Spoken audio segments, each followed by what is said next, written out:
This is another case of police brutality on a young black man. It happened a while ago and a lot of people don't know about it, and they should. Danroy Henry Sr, otherwise known as DJ. So DJ was born on October 29th, 1989.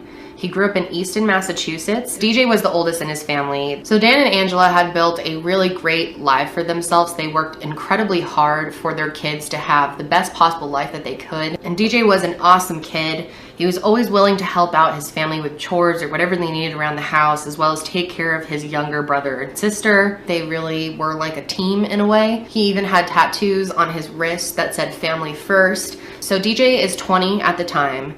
He's in college and it's homecoming weekend. DJ's family decided to drive up to Pleasantville to cheer him on, but early the next morning on October 17th, 2010, DJ's mom and dad woke up to someone knocking on their front door. It ended up being 2 police officers, and they came and told them that the night before, DJ had been in a really bad accident and was at the hospital. They freaked out, of course, and they immediately called the hospital, and it was then that a nurse told them that DJ wasn't just in an accident. DJ was by someone who was supposed to protect him, a police officer. They were completely shocked, devastated, and confused. Once they got to the hospital, they sat with DJ, they prayed, they said their goodbyes to him. Dan immediately called the police investigator to see what had happened. And this is when they told him that the reason DJ had been was because he had attempted to run over 2 police officers. Their family was totally in shock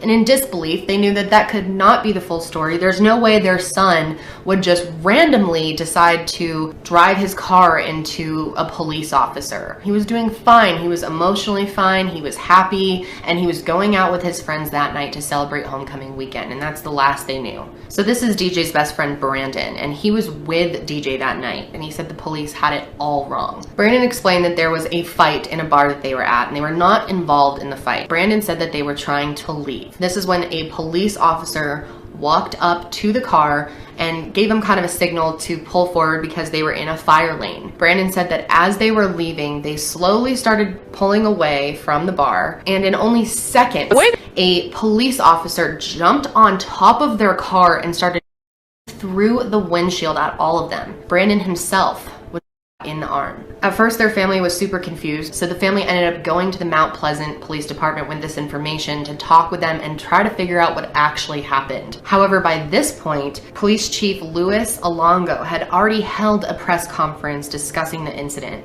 This is before he even talked to the family. He went out and pushed out their narrative. He said that around 1:20 that morning, police received a call that there was a disturbance at a bar named Finnegan's Grill. They were told that there was a fight happening there. They came up to the scene and the bar was pretty much cleared out. There's an audio recording from a police radio scanner that said that there was a group of people hanging outside the parking lot, and there was a car with some people inside it as well, which was DJ's car. He said at that point, an officer walked up to their car and asked them to move out of the fire lane, just as Brandon had said. But their version of events was that DJ then took off, speeding away from the scene right towards an officer. They then claimed DJ hit the officer. The officer flew on top of his windshield and had no choice at that point but to shoot a bunch of times through the windshield. Brandon and other witnesses there said that this just was not true, and it also made no sense.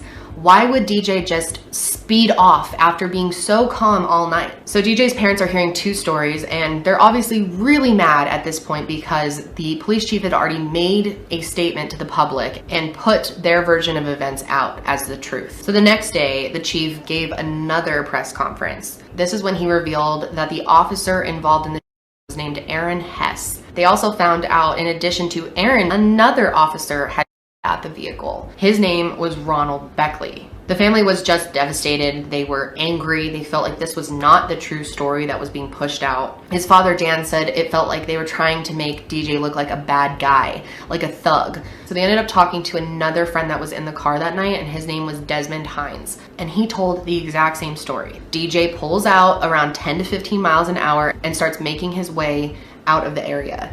Desmond said that the officer was already pointing the at their car as they were approaching. And they said that it happened really, really fast. After DJ was hit, he obviously lost control of the vehicle and it sort of slowed down and veered off and eventually hit a police car. Once the car stopped, 2 other officers pulled DJ out of the car and put him in handcuffs when they should have been calling the ambulance right away. And they put him on the ground and he was left there alone with no one checking on him or tending to him. Desmond said that another officer pulled him out of the car, slammed him to the ground, and as Desmond was on the ground, he was pleading with the officers, you know, saying, "Please help our friend," and "We did nothing wrong." And at that point, they put a to the back of his head and said, "Shut the F up." He was totally alone in his final moments, with not anyone concerned with helping him. Finally, some other random woman from the bar ran over to him and started trying to resuscitate him. This is when Daniel, who was CPR certified, asked if he could go help DJ, and the cop told him no. It wasn't until 10 minutes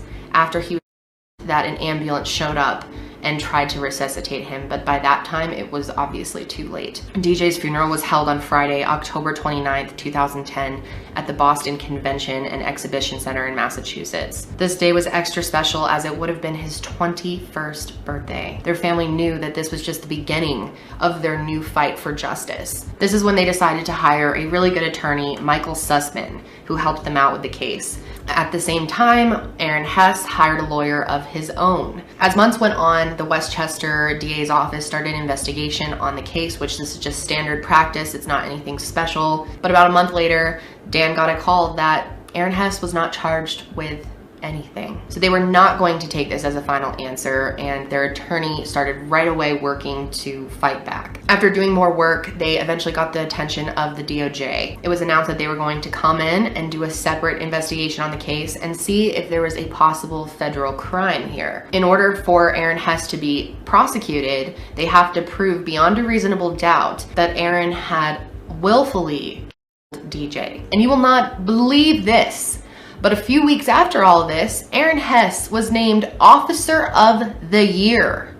Yeah, you heard that right. The police later came out and said that the public wasn't supposed to know that he got Officer of the Year and that it was intended to boost Aaron's morale because he'd had a tough year. So obviously their family was beyond pissed at this point. I mean, they are handling this just terribly. So Aaron Hess was 33 at the time. He had served in the Marines for 4 years and was a police officer since 2000. So while the DOJ is doing their investigation, Dan and Angela filed a wrongful lawsuit against Aaron Hess, and during this time, Aaron Hess told his version of the story. He claimed that he was standing in the road and that DJ's car was headed towards him, and he claims that he yelled at him to stop several times, but he didn't. That is the big part of this case, is why was he not able to just move out of the way? Aaron claims that he didn't even know that DJ was black. He said that he just saw silhouettes in the car. Now, he says this for a reason, obviously. Whether it's true or not, we have no way to determine that. But he obviously said this to avoid it being a possible civil rights violation. The other officer, Ronald Beckley,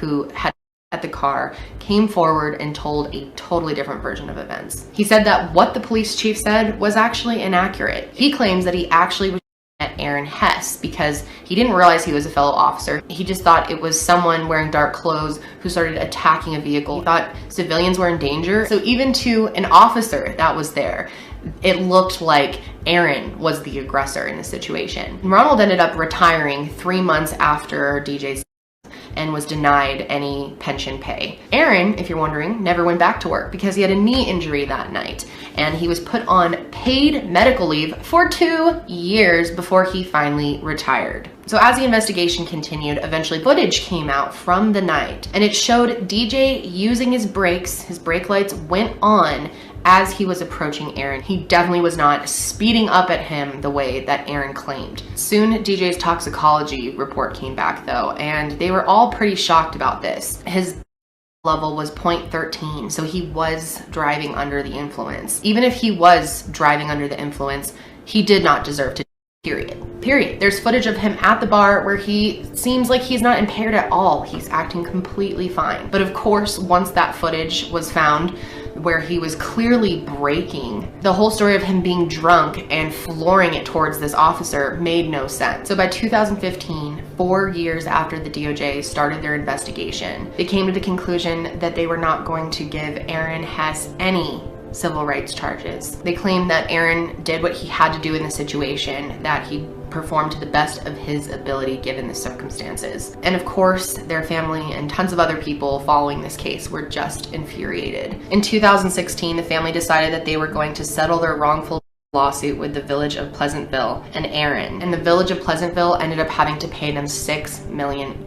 Their family said that all of this money is in a trust. They do not use it. They're saving it. And they feel like, honestly, it wasn't enough. You know, how can you put a dollar amount on your kid's life? Also, the town of Mount Pleasant said that they would like to privately apologize to the family for what had happened. And the family was like, why would you not make a public apology? I mean, first of all, this is a public situation. You publicly put out wrong information in the beginning. They made their son out to be a bad person, and it would only be right if they made a public apology. So in the end, Aaron Hess was not charged at all. He retired from the police force, and he ended up finally getting a job as a security guard. The Henry family is still hurting to this day. They're still very active in Black Lives Matter and the entire movement as a whole. They also created a charity to honor their son, and it is called DJ Henry Dream Fund. The fund sponsors children all throughout New England who need financial assistance to get into like summer programs and sports and activities and stuff like that. So far, the fund has already given away $500,000. Most recently, Jay-Z actually partnered with multiple families, including the Henrys, and they took out a full-page ad across the country. The ad is captioned, "In dedication to George Floyd,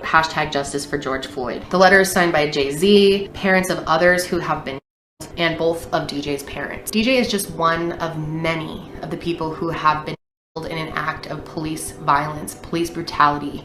We have a major problem, and it has to stop.